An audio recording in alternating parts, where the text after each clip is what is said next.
जी बहुत बहुत धन्यवाद। मैं माननीय गृह मंत्री जी से जरूर एक आग्रह करूंगा कि तू इधर उधर की बात मत कर, तू ये बता कि कारवां क्यों लो। मैं अग्निवीर से शुरू करता हूं। सेना में अग्निवीर की आवश्यकता क्यों पड़ी?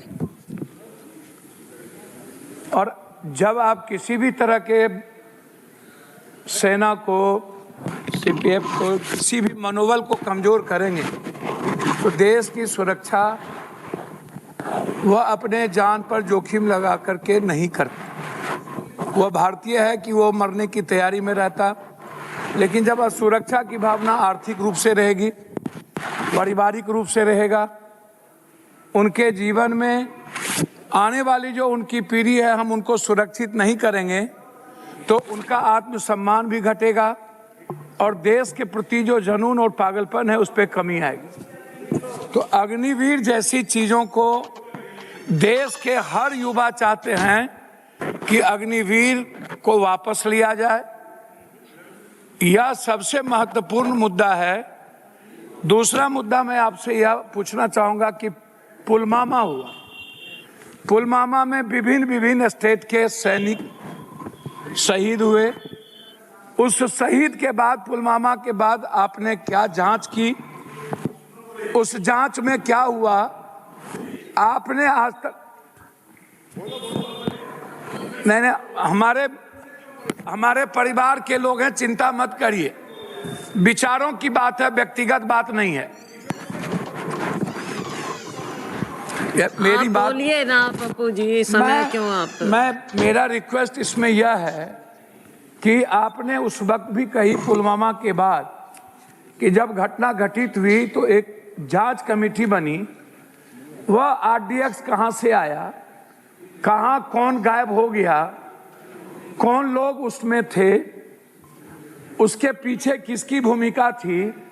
हमारे इतने सैनिक शहीद हो गए लेकिन फिर उसका कोई रिजल्ट उसके बाद आज तक पुलवामा के उस शहीद लोगों के पर कोई चर्चा नहीं हुई और ना ही कोई जांच बना और ना ही उसका कोई अंतिम स्वरूप दिया गया। मैं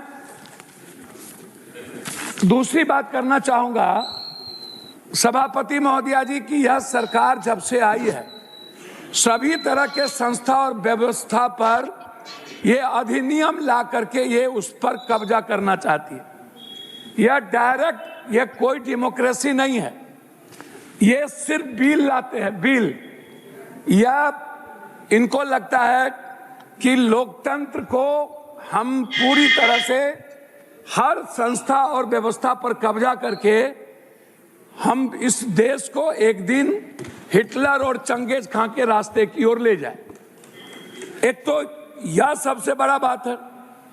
दूसरी चीज, सर्वोच्च न्यायालय लगातार मैडम कई तरह के बिलों में, जैसे आप याद करिए चुनाव आयोग के मुद्दों पर, याद करिए अन्य मुद्दों पर सर्वोच्च न्यायालय को आपने अपमानित कर दिया। सर्वोच्च न्यायालय के वो 5 जजों का आप प्रेस कॉन्फ्रेंस याद कीजिए कि सर्वोच्च न्यायालय की संस्था भी खतरे में है। जब हमारे देश की सारी संस्थाएं इस विधेयक को लाला करके यदि आप उसकी आजादी को, उसकी फ्रीडम को, उसकी स्वतंत्र विचार को, उसके अनुभव को कैद करेंगे तो फिर 145 करोड़ जो लोग हैं जो अपने को आज भी सुरक्षित महसूस करते हैं, चैन से नींद की सोता है यह देश, वह डरा हुआ महसूस करेगा और फिर उन्हें लगेगा कि हम सुरक्षित नहीं हैं, नेताओं के हाथ से कोई सुरक्षित नहीं है।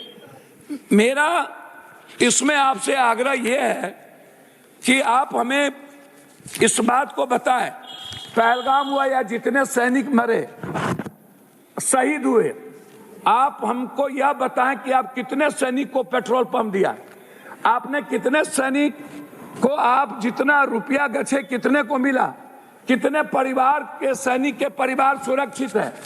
और सेना और सीएपीएफ में अंतर क्यों आप कर रहे हैं? सेना है, नौसेना है, वायुसेना है और इधर सीएपीएफ है। ये जो चारों हमारे कैडर हैं जो भारत के संपूर्ण सुरक्षा को घेराबंदी करता है। सेना में तो आप किसी भी तरह का डिस्क्रिप्शन नहीं कर रहे हैं।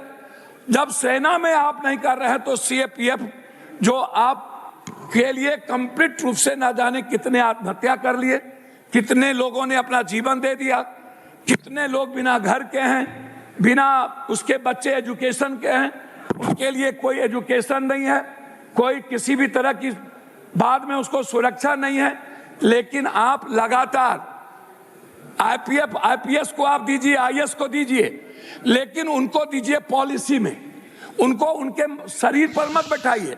पॉलिसी सेक्टर दीजिए आईएएस को, आईपीएस की वो पॉलिसी को देके उनका मनोबल मजबूत रहे। मैडम, इनको क्या करना चाहिए? ये विधेयक लाएं।